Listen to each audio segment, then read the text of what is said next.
All right, guys, all of our Black November sales have been released. We got 15% off Racecraft on select products, 10% off TSR parts.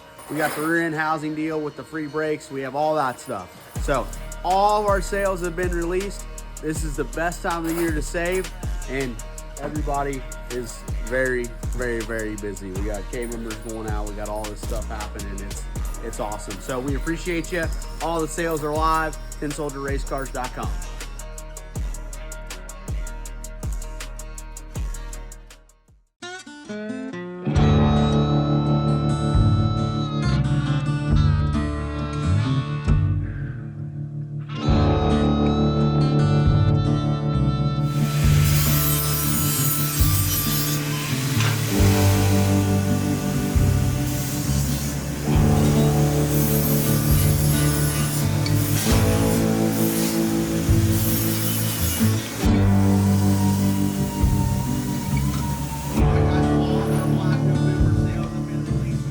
All right, guys, sorry for the lack of video updates. It's been really, really busy here at 10 Soldier Race Cars. So we're going to give you an update on what's happening inside the shop.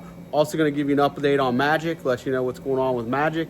And then, yeah, so let's get into today's video. What you working on, Brad? Known K members. Oh, boy. Did you guys figure it out pretty quick? I mean, obviously you did. Oh, yeah. They're pretty easy. I mean, it's no different than building a race car. A couple notch tubes and some tabs. Luckily, the jigs are like worth their weight in gold, you know. Oh, yeah. Racecraft's fixtures, as you can see, this thing's like 100 pounds. So you guys have figured out how to reproduce them, and you guys are rolling them off the shelves now. Yep.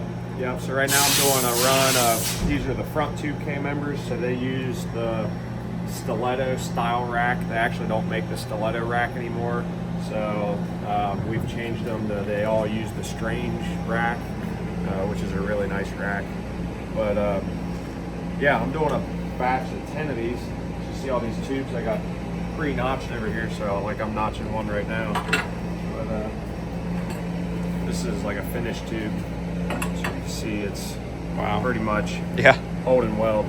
That's so awesome. It's ready to go. So I'll have all the tubes already cut and notched. All the tabs are already in bins, already notched. So all the boys got to do is basically pull the pieces, bolt them on the jig, weld it. It's like Lincoln Logs over here. Legos. Heck yeah, man. It's awesome. Brian don't like to be on camera, but we're going to come over here and bug him. Brian, I know you don't like to be on camera, but, you know, we just like you so much. We need to hear from Brian more. Okay, are we having a good day? Yeah. Every day's a good day at 10 Soldier, right? Oh, yeah, for sure. Gotta be. What are we working on here? Little 8.8 battle ready kit. Gotta see it from this. Shoo! A guy looks like he knows how to weld pretty good. We've bit. Done this though. This one was pretty rusty. Yeah? We don't like that. Nah. We got her looking okay. Look at you go. Brian, you're awesome. Thanks, buddy. You're not so bad yourself. We all knew this already, but we just gotta, you know, put it on camera sometimes. Right. Yeah. Todd doesn't like to be on camera either, but we gotta come over here and bug him. Being on camera. You're getting better, yeah. What are you working on? Just building a blank housing for somebody. That's nice. Yeah. Look at you go. He's back here welding housings. Yeah. Every day. Every day. Someday we'll get caught up. Yeah. All right, new old guy. That's what they call you. That's fine. Are you happy to be back? Do you feel like you're doing good things here? Yeah. That's good. That's good. What are we working on today? Making some shoot mounts. Well, that's what it looks like Yeah. to the trained eye. All the jigs Racecraft has, man, they're pretty sweet. Make it easy. Heck yeah, man. So it's nice to be back. Yep. Did you miss it at all? Oh, yeah. Absolutely. Missed actually making something. Yeah. Yep. It seems like they were getting behind, so they definitely needed some help. So yeah, you came back at a good time. Like, I just interviewed them. They're like, yeah, we're never gonna get ahead. It's like, well, you know. Back when, like, the first time I was here, when New Year ends, I was like, it's just going to be a never-ending cycle. We're always going to be behind on New Year ends. Yeah. I don't understand. But it's a good problem to have. Yeah, it is a good problem to have. Well, I'm sure they're very thankful to have you back helping. I'm sure you're a huge help, man. So It's good to be back. And he's going laps. you guys getting anything done around here? Oh yeah, brainstorm. Brainstorming. Always getting it done. This is just one big think tank. In this Think place, tank. you know? We're the think tank. Rich, you enjoying your time here? You're a little out of place. Little No, out of you're not out of place. You're just in a different, different setting, but you're doing the same thing. Yeah, a little different. A little different. Kentuckians, man, it's a different world here. It is. Well, you're back into the densely populated area, so Yeah, we're racecraft is we're pretty rural, and yeah, I forgot how much I hate right. city life. Yeah, Walmart's 5 minutes away instead of an hour away where we're at. Yeah, and I'm okay. Yeah, I'll stick to the rural life. yeah. Man, I liked it. Like when we were out there in Minnesota, I thought it was awesome. Like small town, like pretty relaxing. Traffic jams, 2 cars at a stop sign. Yeah. Yeah, that's pretty nice. Yeah. It's like everybody knows everybody, so like you're not getting away with nothing. Yeah. You can't get in trouble. Yeah. Everybody knows which one's the town crackhead. The 2 that you got are there. Yeah. Well, I've enjoyed his time here, obviously. Yeah, it's been great. He's making a ton of progress on my little project here, so I love it. oh, that's what you've been working on? Yeah, in the evenings, because I got nothing to do and I can't just sit at the hotel and watch TV all night. Yeah, that sounds awful. It is, because I don't sit still very well. So. Yeah, so they're just gonna work you to death is what they're gonna do. Yeah. Yeah, well, You'll have that. one foot in the grave all the time. I mean, what's the deal? He's got some hours in this week for sure. Yeah. Yeah. Last week he put in a ton. Saturday, Sunday, worked all at night every day. Slave drivers over here, bud. I'm sorry. That's my normal life. It's normal for me to put in a 18-hour day, 2 cars. No sweat for Rich. No big deal. All right, Jakey. They told me to come bug you. Oh, I've interviewed everybody in the shop today. Are we having a good day? oh, it's a beautiful day out. Beautiful day out.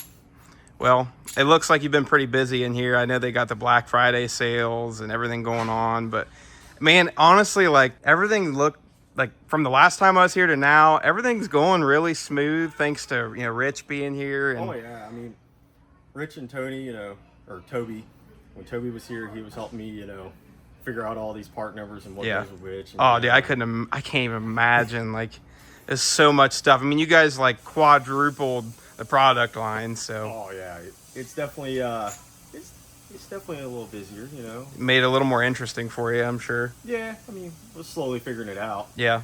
one day at a time. Like I told Jason the other day, I've probably put 1,000 miles on these shoes. Shoot. It's so sick. I like walking around, like all the things that we could do right here. I'm really proud of that. It's cool. So when's the timeline? Like, when's this gonna be bolted in the car? I don't know if we'll get to that today. I'm just trying to help Jay as much as I can with stuff because I get pulled in a bunch of different directions. We know that. So thankfully, my friend Tommy here is here Hi. today. So that helps me because I've been trying to put out. We've been filming content, but editing it and doing all that, and then like last week, I made some stuff. Then I was building K members, and I was helping Dave on the phone and Shipping Bibles. shipping Bibles. You just Probably. never know what you're gonna do. I actually really love that. I thrive when it's kind of like that. At least every day is different. Every day is interesting. People were asking me so we went this weekend. We went to Streetcar Super Nationals because we raced Krusty's car. They were like, since you guys really aren't building many cars anymore, then you go back and you do this like big stressful thing of this other business. And I'm like, Brad and I were like, man, this is gonna sound nuts to you, but this is way less stressful than when we had 13 cars in the shop. Yeah. Oh, I can imagine. This is way more I manageable. can imagine, dude. In some ways, all that kind of prepared us for this. Like, this honestly feels not easy, but I mean, you saw Brad a second ago tag together. He's just happy as could be. This feels more structured, probably. Oh, absolutely. Well, Yeah. and everything, man. We're talking about 13 people. You're married to 13 Yeah, people. you're married to 13 people. They all have their, and I do try to really care about people, and they go through their stuff, and you know, because the race car is such a stress reliever, you end up talking to them about whatever they're stressed out about, and you really learn a lot about them. And yeah, this is way more moving. I'm gonna go through it. We'll do this after lunch, but I just wanted to get it wiped down a little bit, and then because the powder coat, we'll go through and we'll open up all these holes. So we try to do that. We'll take a reamer and go through and do all that. Try to do that before you know, you start hanging in the car and the bolts don't go through and stuff. So.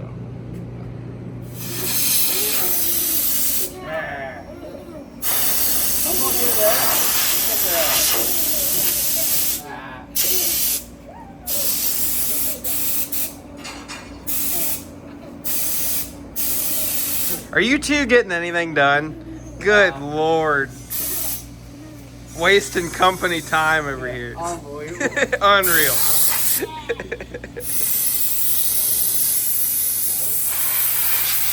Put a camera on him, he gets to work real quick. Clean the car off.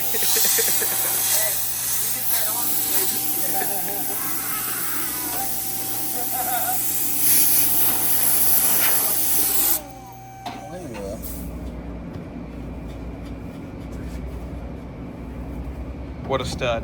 Yeah, there. But oh wait. It's alright, it's Joe's car. Everything's fine. Good day, you love fixing. Oh, Joe. What are you doing? I'm working on your car. You're on the YouTube too. Hi, Tommy. Howdy. So look.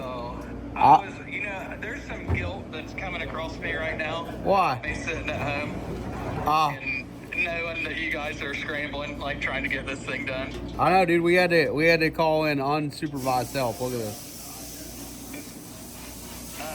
Attaboy.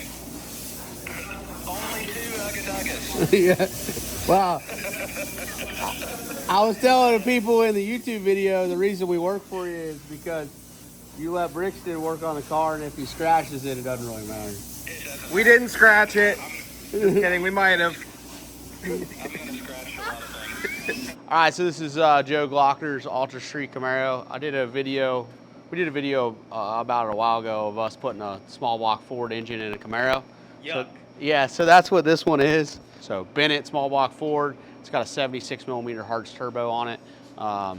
So yeah, this is it. This thing is sick. Got that gold pearl in it. We've been teasing you about the wheels, but our gold wheels are going on this thing. It's gonna look sick. So Jay Bird and I are in the process of putting it back together because it's got to go to the PRI show. So all the boys are working on racecraft stuff. Jay Bird and I are race carring right now. And this Thing's going to PRI? it's going to PRI, yeah. Oh my. Yeah, we only got a few weeks. So the cool thing of it going to PRI, it's just gonna have to look like it's a race car. Right. So we've pretty much done all the hard work. This is mine and Jay's really favorite part of going through and he's putting all the brake lines back on it. What booth is it going to be in? It's gonna be in the Wolf Aircraft booth. So they supplied all of our tubing and stuff for, we use them in Race Parts Solutions for tubing, but all the stainless stuff typically comes from Wolf. So one of my buddies, Jared Kokenauer, he was actually chasing the stick shift stuff.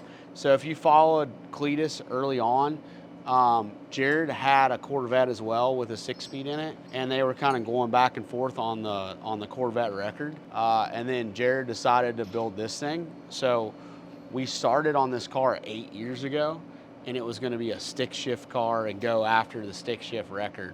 Well, life just happened for Jared, and it kind of sat. So Joe bought it as an unfinished project about 1.5 years ago. And when he bought it, I told him, like, man, we'll finish it for you. Because these cars, man, they have so much time in them, they kind of feel like they're pieces of us. So when there's an unfinished piece of you somewhere, you're like, man, I'd really like to see that thing done. So that's why we did what we did. And Joe always wanted a TSR car, so it kind of, Jared called me, told me it was for sale. I called Joe, and within 5 minutes he bought it. So it was just bam, bam, bam. And then, like I said, it was painted, but Joe really wanted it to have this gold flake in the paint, so we repainted the whole car. Got a lot of really cool, so all all the Z28 stuff, that's all gold leaf.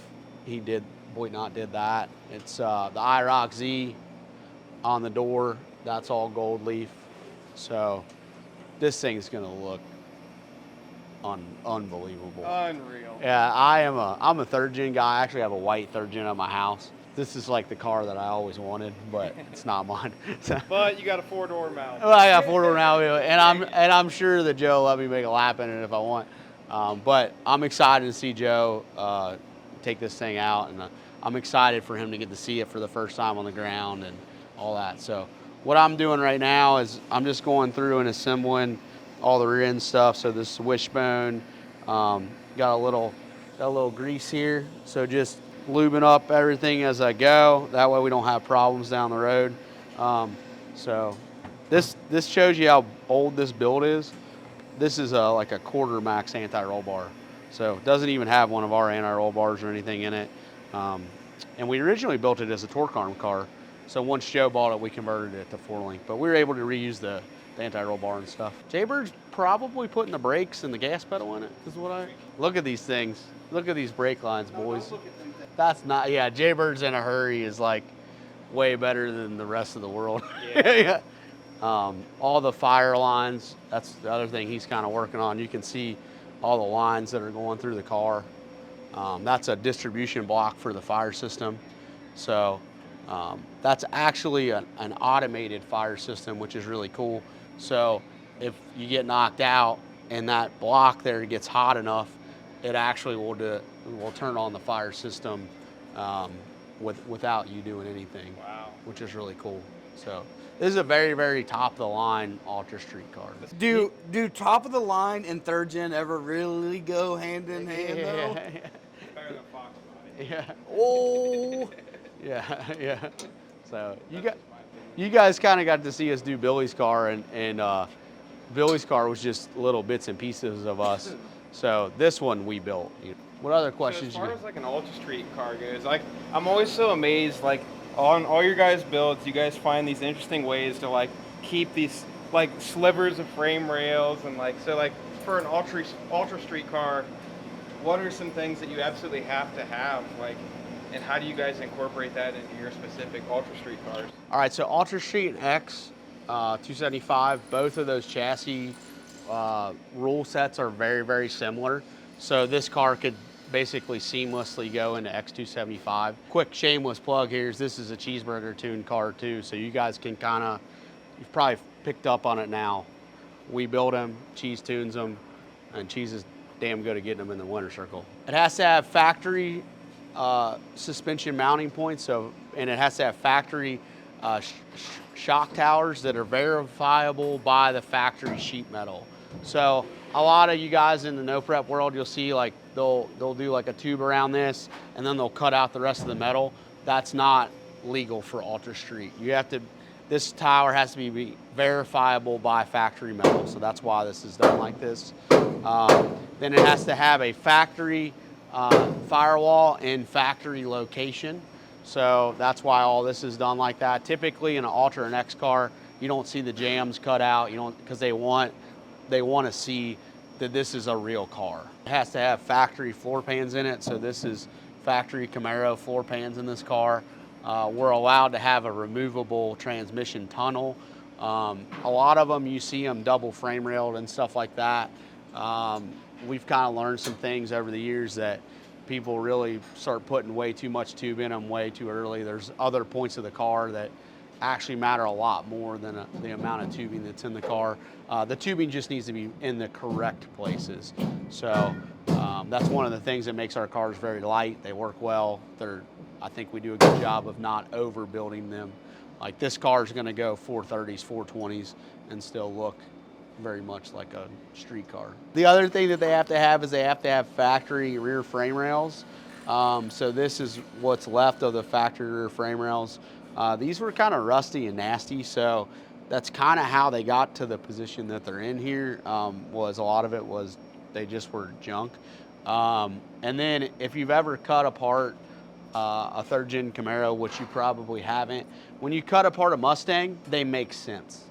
Okay, everything is symmetrical. Factory race car. They're a factory race car. I'm a GM guy. Most people probably think I'm not. Well, I guess I have Charlie, but I do love a Mustang because they just make sense. So this thing from the factory, these frame rails were not symmetrical, which drove Brad crazy. So we ended up moving this frame rail over a few inches to make it match with this, and then Cheated up. Yeah. Cheated up shit. Now they're gonna know. Well, it doesn't say that they have to.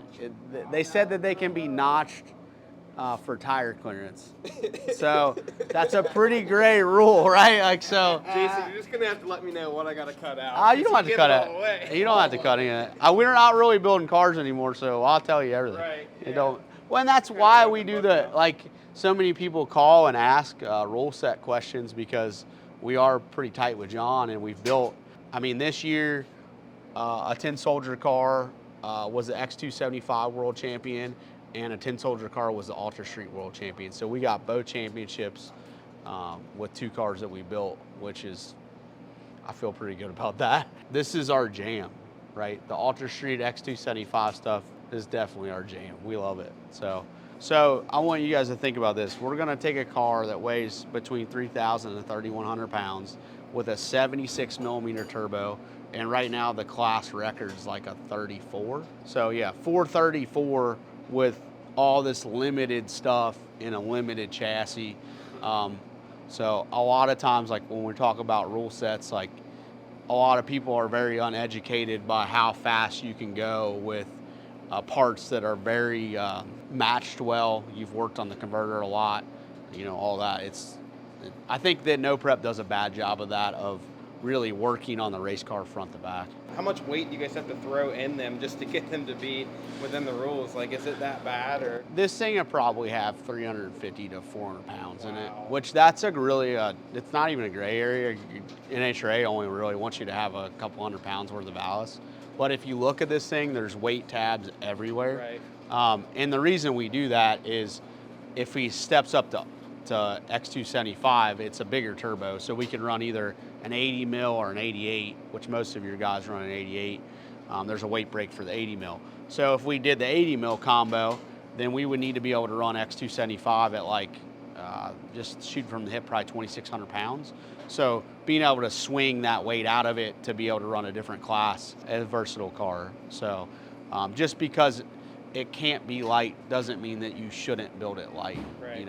All right, where we're at now, Jaybird's working back here, but we're just systematically putting this car together. So we got to put all the carbon in it, which you would think maybe you would do that first, but it's way easier to go ahead and bolt the anti-roll bar in it.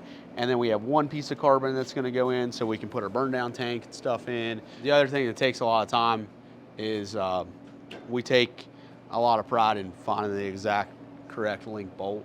So if you walk around the car, you'll notice that there's no bolts that are hanging out. And man, if you do that over and over and over again, you actually save a fair amount of weight by having, everything right. I think that'd be good. They need to be a little bit longer. I'd prefer them to be longer. I'd rather use washers. Okay. So it doesn't chew up the powder coating on these. If you come to the front of the car, there's something that nobody will ever notice, but it's something that I do on our cars. Anytime in the engine area, on the firewall, anything that I can put together, all the flats of all the bolts are all horizontal. Like the engine plate bolts, all of them are horizontal. And then the markings on the bolt heads themselves are orientated in the same position. But it's not anything that anybody will ever see, but I do it. It's just something I do. I enjoy it. Well, now we're all gonna. That's part of it. K-member. I'm start bolting on shiny parts, Yeah. racecraft parts. Yeah, this is a Racecraft K-member, which is tight. So this is actually an older 3rd gen Camaro one. We don't make this. That's still used to, that's weird. We don't make this one anymore. We do make an updated version of this K-member. We just freshen this one up, put some fresh powder on it, new sticker, and we're gonna bolt together. But Tommy's probably gonna have to put the camera somewhere where he can film us, because I get to help. you're gonna have to help. Oh, Yeah. sweet. All right, I put you 3 bolts over there. Slide it up in there. You ever worked on a 3rd gen Camaro? Negative. Never? Well, see, from the factory, they look miserable to work on. But when they're like this, they're a little easier to work on. They are kind of, I have them, so they are kind of, they're just not a Mustang, you know? Right. It's not an OBS Chevy. I like trucks. There's infinite room. Dude, that truck I sent you, very bad. sweet. It was bad. Can you put new ball joints in them for me real quick so I can go ahead and bolt them on? Is this like final tight that we're doing now? I just snugged mine, but you can go final tight on your side. Okay. And then I'll go final tight on my side after that. Ooh. Is this the right socket? Copy. 3/4. That's 13/16. Ha! Noob. Somebody set me up for failure. It was in the 3/4 slot. That's all right. We'll round them off. It's all good. All right, guys. So we're assembling the front end of this of Joe's Camaro here. We just got the K member in there. We're gonna gather the rest of the front end parts that we need for this thing. So, good news. It's all on the shelves over there. So we got to go find caster camber plates. That's what he asked me to find, anyways. Look at that, right there on the shelf. How nice is that? You just walk over to the other room and you got 3rd gen Camaro parts on the shelf. That's pretty legit.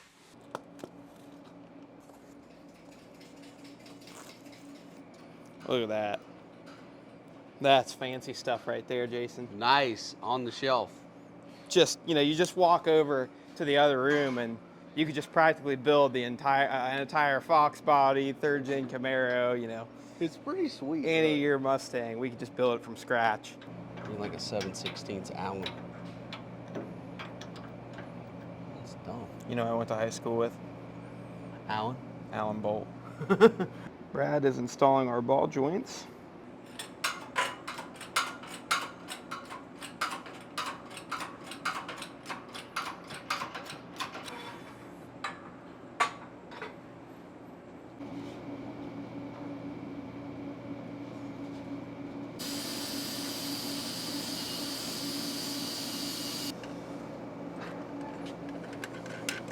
Alright. A lot of sweet pieces. A lot of sweet pieces, yeah. Oh, yeah.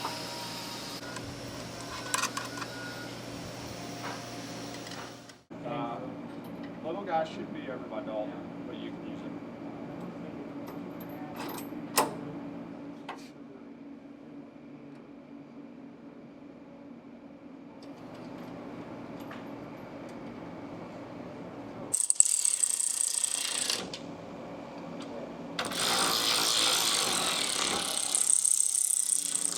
All right, we got the A-arms on, caster camber plates are on.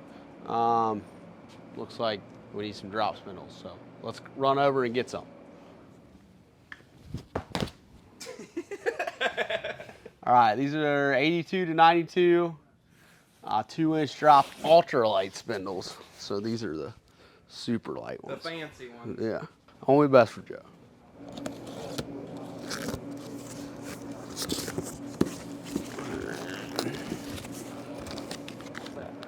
They sent us a koozie and a sticker. It's nice. yeah, it's still hard to get used to. There we go, boys.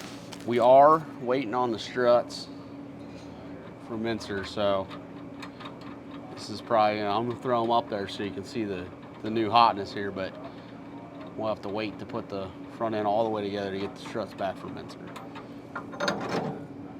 Woo, like it's made. I love bolting on new parts, it's the best. So, there you go. Do that, pull our strut on there. We gotta put our limiters on with that other little spherical up there for is the limiters. So, getting there. But, all right, looks like we're at a stopping point on old Joe's car here. So, I'm gonna take you over, show you what we got done to old Magic. And yeah, let's do that. All right, Jaybird's got the mini tubs all done. They took a little extra work because our buddy Tom, he's the real beaver. He got in there and really beavered some stuff out. So it took Jaybird a while to, I think he would have went faster if Jay just would have cut it apart. So he got it all fixed up. It's all right though, because Tom learned a lot. It built character. It definitely did. Sure did. I mean, I will say it definitely if you know, Tom has obviously worked on cars a bunch, but when you go to really start cutting one apart to build a race car out of it, you really underestimate how much work there is to do that. So, yeah, like Tommy said, I was making him build a little character, more or less. So He earned it. yeah, he did. So yeah, so these are ready to get welded in. Right now we have them cleat coat in, just because they're going to be in and out a couple times as we're doing stuff. Jay got this little filler panel made, which I'll show you that from the top side. And then we got all of his old bracketry and stuff cut out of here, the old anti-roll bar. We are going to keep the stock torque boxes in this car. A lot of times people are like, that's the first thing that they change. But we're going to keep them. We're going to reinforce them. We're going to show you guys how to do that when we do it. We've been 440s on stock boxes, one OX 60 foot, you know, Cheeseburger and Dave's Ultra Street championship winning car still has stock torque boxes in it. So you can definitely do this with just stock boxes. I don't think you can do without cheese though. Cheese and They make it look pretty easy. yeah, cheese and big brain bread definitely make it look a lot easier. The beginning of the video, you guys saw us working on these headers. Me and Jay mostly, I was just tacking them, but these are done. So these turned out sweet. So let me let it down, and then I'll show you how we're bullhorning, baby. It's nice. We went back and forth with Tom. You guys know him as Jimmy Dale, but we went back and forth with him on the headers. He really wanted them to go. He wanted to keep all of his underneath exhaust and stuff. We talked him out of it. Us and Cheese both talked him out of it, because cars with underneath exhaust, dude, they get so dirty and nasty. It's just nice to kick the exhaust up out here. They still do have mufflers. So you see this, Thomas? Check out these mufflers we got. So we got, you see a little muffler in there? So it's True Street, right? Yeah, it's True Street legal. That's some cheated up shit. It's a little bitty muffler. See it? That is pretty cool. Yeah. You think it'll even do a lot? No, they don't do anything, but they're in there. Yeah. Yeah. Is that more for like gray area and rules? Yeah, these were probably built for like an Ultra Street car. Now I think they've changed the rules, but they used to be required to have a muffler. So that's where those little bitty race mufflers has came from. So, but yeah, these headers turned out awesome. They fit really nice. Todd built these? No, we bought them off Facebook Marketplace. That's right. So we just had to modify them a little bit. Yeah. So Jay's got to do a couple supports, and then they'll be done. And let me show you the back of the car. That's a lot better than before, I'll tell you that. Yeah, Before it was a lot of square tube and angle iron and just a mess. yeah. So Jay had Tractor supply equipment. yeah, Jay had to go through. We cleaned up a lot of it. You wouldn't believe the amount of work that we put in it to look like this. But we got this panel. It's just cleat coat in, because once we put our shock bar in it, then we'll finish notching this stuff. We have a way that we do this so that it looks really clean. And then yeah, I don't know where. Oh yeah, here's Jimmy Dale's housing. You'll notice that this one doesn't have coilover mounts on it yet. The reason why is we're gonna do a coilover bar in this that we're gonna bring to market. So it's basically, it'll be a weld-in coilover bar, but the anti-roll bar is gonna be built into it. So then you'll be able to buy a coilover bar that has the coilover mounts already welded on it. 2-in-1 package. Yep, and the anti-roll bar will be done. It'll be a whole one thing. So that's part of the reason Magic. There's a number of reasons of why Magic's taking so long. A lot of it is, and that was kind of the deal with Jimmy Dale. And then we didn't know that we were going to buy another company. So There's that. yeah, there's that. There's that. So yeah, That's all right. So Tom's very patient. he's my homie. So that's He what. understands. Yeah. So. Yeah, it's all right if they don't. It's not your car, so. But yeah, it's good. So that's where Magic's at. We're have to take a little break on them right now, because obviously we're getting Joe's car done, which technically Joe's car was first. So get it wrapped up, get it to PRI, then we'll be full bore on Magic so that Tom can race it next year. That's the plan. Well, you guys, this is an awesome shop update. Thank you, Gen 2 Garage, for coming down here and making it happen. I mean, look behind me, all these boys that are welding.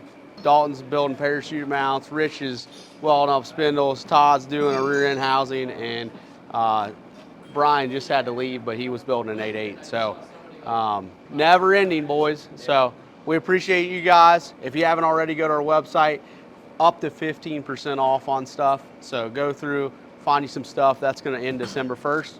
Thanks for watching. We'll see you on the next one.